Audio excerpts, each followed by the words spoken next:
കറക്റ്റായിട്ടുണ്ട്.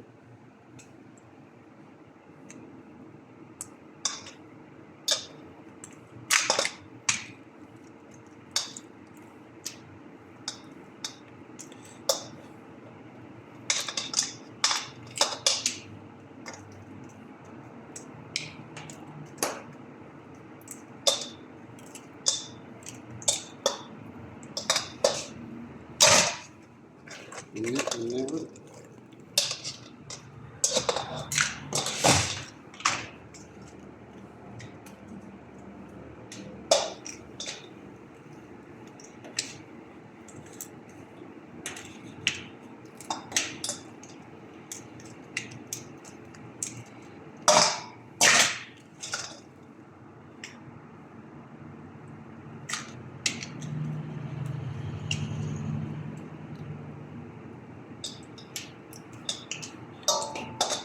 പെൺചെണ്ട ഉണ്ടായി കാണിച്ചു കൊടുക്കുക.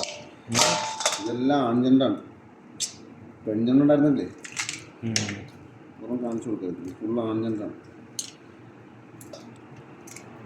ആൺചെണ്ടും പെൺചെണ്ടിൻ്റെ വ്യത്യാസം എന്താ അറിയാം രതീഷ്? ആൺചെണ്ടിൻ്റെ പെണ്ണിൻ്റെ വ്യത്യാസം ഉണ്ട് രതീഷ്. എങ്ങനെ അറിയാൻ പറ്റും? ആൺചെണ്ടിൻ്റെ പെണ്ണിൻ്റെ വ്യത്യാസം ഞാൻ ഇപ്പോൾ കാണിച്ചിട്ടുണ്ട്. ഇതെന്താ സംഭവം മനസ്സിലായി? ഇങ്ങനെ ഇത്രയും ക്രോസ് ആയിരിക്കും, ഇത്രയും ഇതുപോലെ വരും ആൺചെണ്ടിൻ്റെ. പെൺചെണ്ടാണെങ്കിൽ ഇത് ഈ സാധനമില്ലേ, ഇത് നല്ല വലിപ്പം ഉണ്ടാവും, ഇത്ര ഇങ്ങനെ വലിപ്പം ഉണ്ടാവും. പക്ഷെ പെൺഞണ്ടിനാണ് കൂടുതലും മാംസം കൂടുതൽ. ആൺചെണ്ട ഉണ്ട് എന്നാലും കുറവായിരിക്കും.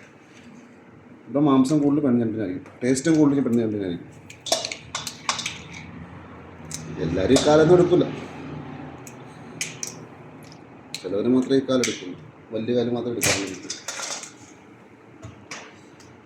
ഫുള്ള് ആൺചെണ്ടാണ്. സംഭവം സിമ്പിൾ പരിപാടിയാണ്. ഞാൻ പറഞ്ഞൊരു മാർഗം ഒഴിക്കാൻ പോകുന്നത്.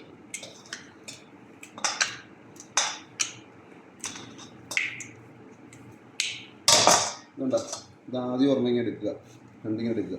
ഇവിടെ നിന്ന് തുടങ്ങുക. ഇവിടെ നിന്ന് തുടങ്ങിയിട്ട് ഇതിങ്ങനെ അങ്ങ് പൊളിക്കുക. ഇങ്ങനെ പൊളിച്ചിട്ട് ഈ രണ്ട് പൂവും ഈ പൂവും എടുത്ത് കളഞ്ഞിട്ട് ഈ കാല് വേണ്ടവരെടുക്കുക, അല്ലെങ്കിൽ കാല് മൊത്തത്തിൽ അങ്ങ് ഒടിച്ച് കളയുക.